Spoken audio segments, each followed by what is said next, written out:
Who are the people who are playing tricks on the elderly? Could it be even relatives? Well, family members, in some cases it could be, some of the caregivers who are overly, dependent on the elderly people. And, somebody who wants an inheritance. Or wants the inheritance, they can use it in, they can use methods to basically skim away, funds in improper fashion. Making them sign all kinds of papers that they're not really correct, clear on. Absolutely correct. Once they have the power of attorney, because half of this age group, suffers from, basically the level of decision making goes down. The problems with cognition altogether. That's so we have to be supportive and respect the fact that we are the future that they brought in, and we want to make sure we give them proper support altogether. And unfortunately, some of the family members are not looking the right way. And if you have an elderly friend, for example, who Yes. you think is in this kind of situation, and you're his neighbor or his lifelong friend, and all of a sudden you realize that this person is being taken, how do you help that person? What do you say? There are a lot of different organizations that are assisting elderly people. For example, APS, which is Adult Protection Services, is one of them. And then there is NCPEA, which is National Committee for Prevention of Elderly Abuse.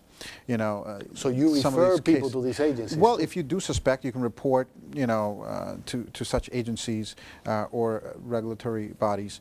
Now, there should be more education and about the consumer fraud and these kind of, or at least the rights, the awareness of rights of what they can do or what they cannot.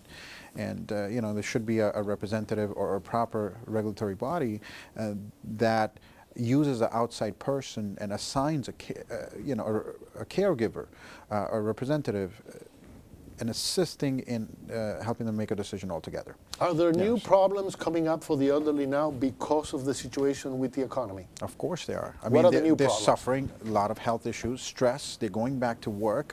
This is their years, the golden years. They should be enjoying, not suffering out there.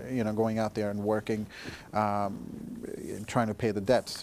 Leaving lots and lots of debts to the family members.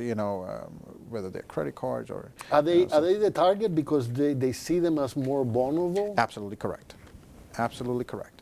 That's one of the highest points. They're easy to target because they're very charitable and trustworthy to begin same with. thing happens with sometimes immigrants are taken for a ride by all these unscrupulous people who do their paperwork.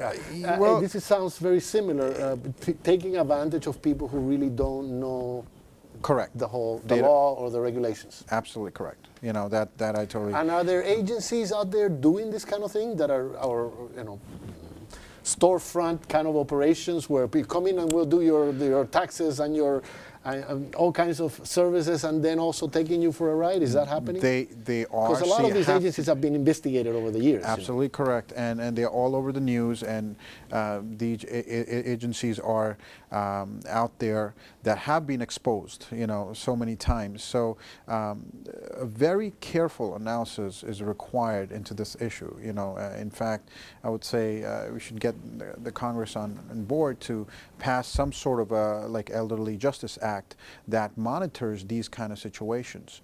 With that, I think it could help a lot. Tell me a little bit more about some of the other services that you offer to the elderly. Well, this is one of the things, and debt management is one thing which is there. Taking a look at what your expenses are, what has taken your nest hold. We'll go over and sit down your expenses versus your income. Eliminate any useless things that are out there.